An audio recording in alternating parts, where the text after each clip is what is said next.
नमस्कार, मी संकेत Deshpande. Top news Marathi चॅनलमध्ये आपलं स्वागत.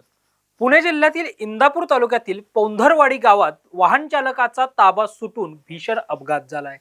या अपघातात मोटारसायकल चालकाचा जागीच मृत्यू झालाय.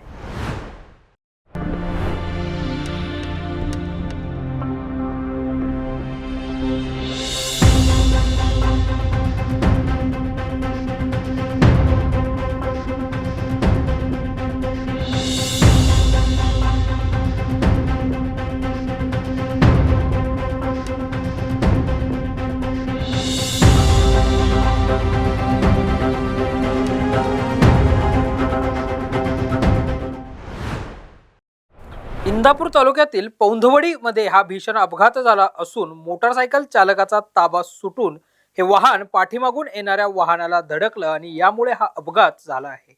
या अपघातात मोटारसायकल चालकाचं जागीच निधन झालं असून अजय सुभाष शिंदे वय 25 राहणार मोहोळ जिल्हा सोलापूर असं या वाहन चालकाचं नाव आहे. शनिवारी रात्री 8 वाजता हा अपघात झाल्याची माहिती समोर आली आहे.